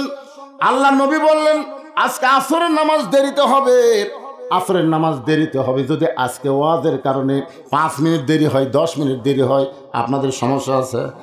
ভাইজান মনে করবেন না যে নামাজ হবে না, নামাজ হবে। আজকের জামাত হয়তো আরও অনেক বেশি লোকের হবে। ধরে কোন ঠিক কিনা? নবী বলেন আসরের নামাজ দেরিতে হবে। এই বলে নবী যখন ওই দুর্বল সাহাবীর দিকে যাচ্ছেন, আমার দিকে খেয়াল করেন, অন্যদিকে মনোযোগ দেন না। এই মেহরাব থেকে নবী যেখানে ইমামতি করবেন সে জায়গার নাম কি? সেই জায়গার নাম হলো মেহরাব। মেহরাব থেকে নবী যখন কি পানি পড়তেছে, আচ্ছা পড়ুক। আজকে যদি আল্লাহ বলে যার শরীরের মধ্যে 2 ফোঁটা পানি পড়লো, ওই 2 ফোঁটা পানির কারণে 2 বছর ডাক্তারের কাছে যাওয়া লাগবে না। না যদি আল্লাহর উপর একটা সুযোগ দেয়, আপনাকে লাভ না লস? এটা কি পানি বুঝতেছেন? আরে দুনিয়ার কাম কাজ করে কত বুঝলেন। আজকে কোরআনের শেষ পয়েন্ট আমি আইছি, এরপরে আর লম্বা হবে না ভাইজান, কারণ আমারও তো খেয়াল আছে আসরের নামাজ। একটু মনোযোগ দেন। আল্লাহ নবী মেহরাব থেকে ওই যে কোনায় বসে আছে দুর্বল সাহাবী, ওই সাহাবীর দিকে যখন রওনা দিছেন, কি দিছেন? নবী যাচ্ছেন। কি জন্য যাচ্ছেন? দরকার হলে আমি না খাইয়া মরবো, কিন্তু আল্লাহ ছাড়া ওসমানের কাছে যাব। এই কথাটা নবীকে এমন আকর্ষণ করেছে যে আকর্ষণ করার কারণে নবী নিজেই মেহরাব ছেড়ে ওই দুর্বল সাহাবীর দিকে যখন রওনা দিয়েছে, এমন সময় নবী উমর ফারুক নবীর জুব্বা ধরে বলতেছে ইয়া রাসূলুল্লাহ, আপনার জুতার পরশে আল্লাহর আরশ ধন্য হয়ে যায়, আপনার জুতার পরশে আল্লাহর আরশ ধন্য হয়ে যায়। আপনি দুর্বল সাহাবীর কাছে যাবেন কেন? আপনি যদি চান তাহলে আমি দুর্বলকে স্যাং দোলা করে আপনার সামনে হাজির করব। বুঝতে পারছেন? যে হুজুর আপনার জুতার পরশে আল্লাহর আরশ ধন্য হয়ে যায়, আপনি ওর কাছে যাবেন কেন? খালি হুকুম দেন, তখন স্যাং দোলা করে আপনার কাছে নিয়ে আসবো। সঙ্গে সঙ্গে আল্লাহ নবী বলেন ওমর, তোমার 2 চোখ দিয়ে তুমি শুধু দুর্বলকে দেখতেছো, শুধু দুর্বলকে দেখতেছো। একটাবার চোখ বন্ধ করে দেখো আমি নবী তার কাছে কেন যাই। সুবহানাল্লাহ বললেন না? তোমার দুই চোখ দিয়ে তুমি দুর্বল দেখতেছো, একবার চোখ বন্ধ করে দেখো আমি নবী তার কাছে কেন যাই। বাংলাদেশে নবী কেন আসে? বাংলাদেশে নবী কেন আসে? আপনাদের কি মনে হয় নবী কি বাংলাদেশে আসে না? আসে। 11 সালে যখন হজ করে যাচ্ছি, এক ভ্যানাল আমাকে বলতে যে হুজুর আমার সালামটা একটু নবী রওজাত দিবেন। আমি বললাম ভাই জীবনের প্রথম যাচ্ছি ভাই, আমার সালামে ঠিক মতো দিবার পারবো কিনা, তোমার সালাম আমি কেমনে দেবো? ভ্যানালা বলতে যে হুজুর এই কথা তো চেয়ারম্যান বলতো, তাহলে আপনি মুখের উপর খবর পারতেন। আমি গরিব মানুষ দেখে মুখে মুখে মেরে দিলেন। আমি বললাম ভাই রে, চেয়ারম্যানকে বলবার না পারলেও তোর কাছে যেটা বলছি এটাই আমার অন্তরের কথা। কারণ আমি জীবনের প্রথমে 11 সালে যাচ্ছি, ওটা বলে স্যাদ বরাবর সালাম দেওয়া লাগে, সালাম দিতে একজন মারে ঠেলা, হয়তো সালাম ঠিক মতো পড়েই না, তা আমারটা দেবো না তোরটা দেবো। খুব মন করে তখন মন খারাপ করে যাচ্ছে, তখন আমার গায়ে হাত দিয়ে বললাম ভাই একটা কাম করো, তুমি 40টা দিন এশার নামাজের পরে যদি পেশাব পায়খানা করো তাহলে অজু করে বিছানাত ঘুমাবা। কয়দিন? 40 দিন। মানে অজু অবস্থায় বিছানাত ঘুমান লাগবে। ঘুমানোর পরে ঘুম যখন শুরু হবে তুমি 11 বার একটা দরুদ পড়বা, আল্লাহুম্মা সাল্লি আলা মুহাম্মদ আল্লাহুম্মা বারিক আলা মুহাম্মদ। এই দরুদটা তুমি পড়বা। পড়ার পরে তুমি আয়াতুল কুরসি যেগুলো দোয়া পড়ো এগুলো পড়তে পড়তে ঘুমায় যাবা।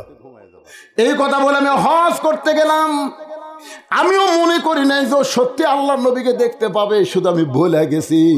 কিন্তু আমার এটা খেয়ালই নাই।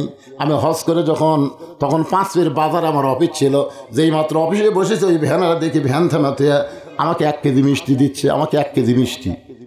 আমি বললাম কে রে ভাই, হজ থেকে আসলাম, অনেক লোক আমার বাড়িতে গেছে খুরমা খেজুর খাওয়ার জন্য, জমজম পানি খাওয়ার জন্য, আর তুমি আমার বাড়িতে না যায় তুমি অফিসে যাচ্ছে কেন 1 কেজি মিষ্টি দিয়ে? হুজুর আমি আপনার বাড়িতে গেলে আপনি মনে করতেন যে আমি খুরমা খেজুর খাওয়ার জন্য আইছি, আমি জমজম পানি খাওয়ার জন্য আইছি, এই জন্য আপনার বাড়িতে যাইনি হুজুর। আপনি আমার কি দিবেন? একটা আতর দিবেন, একটা তসবি দিবেন, না খুব বেশি দিলে একটা জায়নামাজ দিবেন, এর বেশি দিয়ে পারবেন? আমি মনে মনে চিন্তা করি তো জায়নামাজ দেবো, এটা আমি নিয়তি করি নিতে। খুব বেশি হলে 1 গিলাস পানির মধ্যে 10 ফোঁটা জমজমের পানি দিয়ে গোটা গিলাস ভরে করেন খা। না এলাকার আয়রন আর টিউবওয়েলের পানি দিতে বুঝছেন, নিচে গিলাস ভরে উপরে 10 ফোঁটা জমজমের পানি দিয়ে বলছে ভাই খা। মানে খাইয়া খাই করে জমজমের পানি আস্তে আস্তে গন্ধ খায়। আসলে কি জমজমের দিশা এ সিটিং করে কতগুলো হাজির। এখন 1 কেজি মিষ্টি দেওয়ার পরে বললাম ভাই কেন মিষ্টি? সঙ্গে সঙ্গে বলে হুজুর আপনি একটু ওঠেন। আমি যেই মাত্র উঠেছি লোকটা আমার বুকের মধ্যে মাথা রেখে বলছে যে হুজুর গো 19 দিনের মাথায় একবার দেখেছি, আর 37 দিনের মাথায় এই 2 বার আমি আল্লাহর নবীকে আমার ভাঙ্গা ঘরের মধ্যে দেখতে পেয়েছি।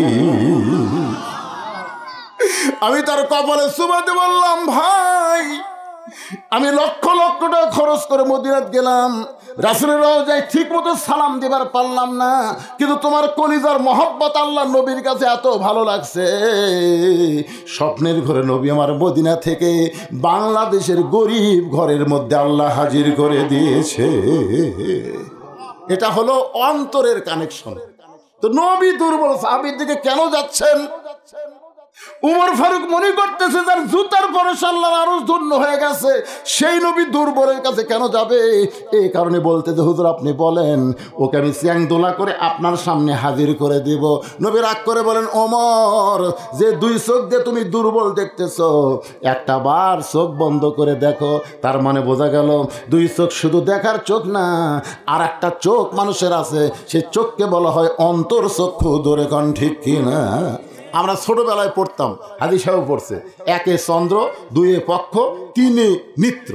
নিত্র মানে চোখ 3টে চোখ। আপনি যদি অন্তরের চক্ষু দিয়ে আপনার বউকে দেখেন, আপনার বউ মনে হবে বেহেশতের হুরের চাইতেও সুন্দর। কিন্তু আমরা তো পরের বউ দেখি, নিজেরটা দেখি না। আমার মায়ের এসে বসে আছে, এখন সময় দিয়ে খেয়াল করে মা কেড়ে তেমন ওয়াজই করতে পারি না। মা আপনাকে কোনো ওয়াজ নাই, মা কোনো ওয়াজ নাই, মাত্র 4টা ওয়াজ। রাসূল বলেছেন মেয়েকে কি ওয়াজ? 1 নম্বর ওয়াজ হলো মেয়েরা পর্দার মধ্যে থাকবে, 2 নম্বর ওয়াজ হলো মেয়েরা স্বামীর কথা মতো চলবে, 3 নম্বর ওয়াজ হলো মেয়েরা 5 ওয়াক্ত নামাজ পড়বে, 4 নম্বর ওয়াজ হলো বছরে 1 মাস তারা রোজা রাখবে। তবে প্রথম 2টা বাদ দিলে পরের 2টা আল্লাহর দরবারে কবুল হবে না। প্রথম 2টা হলো পর্দা যদি না থাকে আর স্বামীর খেদমত যদি না থাকে, একটা ইবাদত আল্লাহ কবুল করবি না। এখন আমাদের এগুলো নামাজ পড়ে রোজা থাকে কিন্তু স্বামীর কথা শোনে না। আমি সেই মাদের বলবো, 1 নম্বর হলো পর্দা থাকবেন, পর্দার মধ্যে আপনারা থাকবেন, ফাতেমার সঙ্গে আল্লাহ জান্নাত দিয়ে দিবে, জোরে কোন সুবহানাল্লাহ। 2 নম্বর হলো স্বামীর কথা মতো চলবেন মা। 3 নম্বর 5 ওয়াক্ত নামাজ পড়বেন। 4 নম্বর রমজান মাসে রোজা রাখবেন। এই 4টি আমল যদি আপনারা করতে পারেন, রাসূল বলেছেন 8টা জান্নাতের দরজা আল্লাহ খুলে দিবে। প্রত্যেকটা মেয়ের, আমার মেয়ে ফাতেমার সঙ্গে আল্লাহ জান্নাত দিবে। আমার মায়েরা, বেশি ওয়াজ আপনাদের জন্য করতে পারলাম না। এবার সঙ্গে সঙ্গে হযরত ওমর চোখ বন্ধ করেছে। রাসূল বলেছেন চোখ বন্ধ করে দেখো। নবীর কথা মতো ওমর ফারুক চোখ বন্ধ করার কিছুক্ষণ পরে কাঁপতে ওমর ফারুক ঠাস করে মদিনা মসজিদ নববীর মধ্যে পড়ে গেছে। কাঁপতে থরথর করে কাঁপতে পড়ে গেছে। সাহাবীরা দৌড়ে আসে উমরের কাছে। রাসূল বললেন, না, উমরকে তোমরা জাগ্রত করো না, পড়ে গেছে। উমর হুঁশ পাবে এবং হুঁশ পাওয়ার পরে কি দেখে কাঁপতে পড়ে গেল তোমাদের সবার সামনে প্রকাশ করে দিবে। জোরে করে সুবহানাল্লাহ। 2-4 মিনিট পরে ওমর ফারুক যখন হুঁশ ফিরে পেল, আল্লাহ রাসূল বললেন, ওমর কি দেখলা? চোখ বন্ধ করে। ওমর এক দৌড়ে দুর্বল সাহাবীর কাছে গিয়া বসা মানুষটাকে বুকের মধ্যে নিয়ে কপালে একটা চুমা খায়। ভাই রে, আমি কি দেখলাম ভাই? রাসূল বলে, ওমর শুধু ওই দুর্বল সাহাবীকে বললে হবে না, সমস্ত সাহাবীদেরকে লক্ষ্য করে বলো, চোখ বন্ধ করে তুমি কি দেখেছ? ইয়া আইয়ুহাল্লাযীনা আমানুস্তাঈনু বিস-সাবরি ওয়াস-সালাহ ইন্নাল্লাহা মা'আস-সাবিরিন। এই আয়াতটা নিয়েই কিন্তু আজকে আমি তাফসীর করতেছি, আলোচনা করলাম। ওমর ফারুক বললেন, এই দুর্বল সাহাবী, আল্লাহ তার ইমানের এত পাওয়ার, আমি ওমর চোখ বন্ধ করে দেখলাম। দুর্বল সাহাবীর ইমানটা যদি আসমানে লটকানো হয়, সূর্যের চাইতেও তার ইমানের পাওয়ার বেশি। আপনার বলেন তো, ইমানের পাওয়ার বাড়াবার গেলে কি লাগবে? 1 নম্বর হলো নামাজ। যত যাই করেন, নামাজ ছাড়া ইমান বাড়বে না। আর একটা কাজ হলো ইন্নাস সালাতা তানহা আনিল ফাহশাই ওয়াল মুনকার। একমাত্র নামাজই পারে মানুষকে যাবতীয় ফাহিশা কাজ থেকে হেফাজত করতে। এই যুবকেরা, তোমাদের হাতত যে এই যে একটা মোবাইল আছে, এই মোবাইল তোমাদের গ্যারান্টি কি? রাতের অন্ধকারে তোমরা দরজা বন্ধ করে যে খারাপ ছবি দেখবে না, তার গ্যারান্টি কি? আমি বাপদেরকে বলবো, বাবা, আপনার ছেলেকে যদি আপনি ভালো করতে চান, 7 বছর বয়স থেকে নামাজের তালিম দেন, 10 বছর থেকে জোর করে নামাজ ধরান। ও যদি 5 ওয়াক্ত নামাজ পড়ে, ও মেশিনে ইমানের কোনোদিন ভক্ত হবে না, ইসলামী আন্দোলনের কর্মী হয়ে যাবে। জোরে কোন কথা ঠিক কিনা? কথা বলেন। আপনার বলেন তো, 5 ওয়াক্ত নামাজি কোনো ছেলে আপনাকে এলাকায় অন্যায় করে? এই যারা খালি জুম্মা মারে, সবার শেষে যায়, আগে আসে, এই শালার তো নামাজ পড়বার যায় না, এরা আল্লাহর সাথে ঠাট্টা করবার যায়। এই জন্য আল্লাহ বলেছেন, ফাওয়াইলুল লিল মুসাল্লিন, যাবে সবার শেষে, বাড়াবি সবার আগে, এই নামাজ পড়বার যায়। মসজিদের খতিবকে আমি অনুরোধ করে বলবো, আপনি বলবেন যারা শেষে যায় আগে আসে, মানে যায় শেষে আগে বাড়ায়। এইরকম 3 জুম্মা যদি কেউ করে, ওই পুরাপুরি শয়তান হয়ে যায়। ওর মধ্যে মনুষ্যত্ব থাকে না, ও শয়তান হয়ে যায়। কয় জুম্মা যাবি শেষে, বাড়াবে আগে। একই আমল যদি 3 জুম্মা করে, তাহলে কি হবে? শয়তান। আল্লাহ কোরআনে বলেছেন, কুল আউযু বিরাব্বিন নাস। এই সূরাটা পড়ার পরে মনোবাদ করব। কুল আউযু বিরাব্বিন নাস মালিকিন নাস ইলাহিন নাস মিন শাররিল ওয়াসওয়াসিল খান্নাস আল্লাযী ইউওয়াসবিসু ফি সুদুরিন নাস মিনাল জিন্নাতি ওয়ান নাস। মসজিদের উন্নতি হচ্ছে মসজিদে মুসল্লি কালেকশন, ঠিক কিনা বলেন? মাশাআল্লাহ, দোতলা হয়েছে। 5 ওয়াক্ত নামাজ আপনারা জামাতে পড়বেন। আর মা বোনদের জন্য বলবো, পর্দার মধ্যে থাকবেন। আল্লাহ তাআলা বক্তা শ্রোতা সবাইকে আমল করার তৌফিক দান করুক। সকলে বলে আল্লাহুম্মা আমিন। আস্তাগফিরুল্লাহাল্লাযী লা ইলাহা ইল্লা হুয়াল হাইয়ুল কাইয়্যুম ওয়া তুবু ইলাইহি। কারণ চারিদিকে আজান হয়ে গেছে, এখানে ওয়াজ হলে যারা নামাজ পড়তেছে তারাও ডিস্টার্ব মনে করবে, ফতুয়া আবার হবে যে নামাজ আগে না ওয়াজ আগে, ঠিক কিনা বলেন? কারণ 4টায় এখন আসরের জামাত হয়, এখন 4টা বেজে গেছে। আল্লাহুম্মা আমিন। আল্লাহুম্মা আনতাস সালাম ওয়া মিনকাস সালাম তাবারাকতা ইয়া যাল জালালি ওয়াল ইকরাম। বিন সারার বাবাজিরা, আমার মা বোনেরা, আমার যুবক ভাই জানেরা, কষ্ট করে মেহনত করে আজকের এই জান্নাতের বাগান লাগাইছে আল্লাহ। আল্লাহ আজকের এই জান্নাতের বাগানের উসিলায় গোটা গ্রামের জন্য রহমত বরকতের দরজা খুলে দাও। আয় আল্লাহ তাআলা এই গ্রামের উপর রহমত বর্ষণ করো। এই গ্রামের প্রত্যেকটা যুবকদেরকে 5 ওয়াক্ত নামাজ মসজিদে জামাতের সঙ্গে আদায় করার তৌফিক দিয়ে দাও। আজকের আলোচনার শুরু থেকে শেষ পর্যন্ত যতটুকু কথা বলেছে এর মধ্যে যদি ত্রুটি হয়, ভুল হয়, মাফ করো। এর যে হাদিয়া মঞ্জুর করো সোনার মদিনায় নবী পাকের রওজা মোবারকে আল্লাহ কবুল করো। তামাম আম্বিয়ায়ে কেরাম, আসহাবে কেরাম, তাবিনে কেরাম, তাবিনে কেরাম, তামাম পৃথিবীর মাটির নিচে যত মুমিন মুমিনা শুয়ে আছে আল্লাহ সকলের আরওয়াহ পরে হাদিয়া কবুল করো। আল্লাহ গো, আমরা যারা হাত তুলেছি, আমাদের জনম দুঃখনী মা যাদের কবরের ঘরে চলে গেছে, আল্লাহ মেহেরবানি করে মায়ের কবরকে জান্নাতের টুকরা বানিয়ে দাও। বাবার বাড়িঘর সবই আছে, এতিম হয়ে আমাদের বাবা যাদের কবরের ঘরে চলে গেছে, মেহেরবানি করে বাবার কবরটাকে জান্নাতের টুকরা বানিয়ে দাও। আমাদের দাদা দাদি নানা নানি আত্মীয় স্বজন যারা কবরে গেছে মাফ করে দাও। আজকের এই মাহফিল করতে গিয়ে তোমার বান্দারা কত কষ্ট করেছে, মেহনত করেছে আল্লাহ। এই মসজিদ কমিটির সভাপতি, মসজিদ কমিটির সহসভাপতি, সেক্রেটারি, কেশিয়ার, মসজিদের যারা হিতাকাঙ্ক্ষী আল্লাহ সকলকেই জান্নাতি কবুল করে নাও। আজকের মাহফিলের সম্মানিত সভাপতিকে আল্লাহ তুমি কবুল করো, প্রধান অতিথি বিশেষ অতিথির কবুল করো, খাস করে চেয়ারম্যান সাহেবকে আল্লাহ তুমি কবুল করো। আমার মা বোনেরা পর্দার অন্তরে বসে বসে শুনেছে আবেদা সালিহা পদ্মানজি কবুল করে। মা ফাতেমার চরিত্র দান করো, বাংলাদেশের প্রতি রহম করো, ভারতের ষড়যন্ত্র থেকে আমার দেশকে আল্লাহ তুমি হেফাজত করো।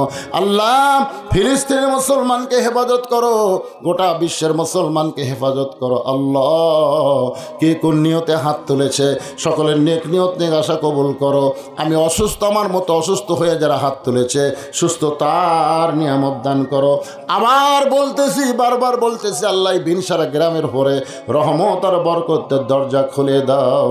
সুবহানা রাব্বিকা রব্বিল ইজ্জাতি আম্মা ইয়াসিফুন ওয়া সালামুন আলাল মুরসালিন ওয়ালহামদুলিল্লাহি রব্বিল আলামিন। ওয়াজাল আখিরাতি কালিমাতুনা ইনদাল মাউতি। সকলে পড়েন লা ইলাহা ইল্লাল্লাহু মুহাম্মাদুর রাসূলুল্লাহ সাল্লাল্লাহু আলাইহি সাল্লাম। আসসালামু আলাইকুম ওয়া রাহমাতুল্লাহি ওয়া বারাকাতুহু।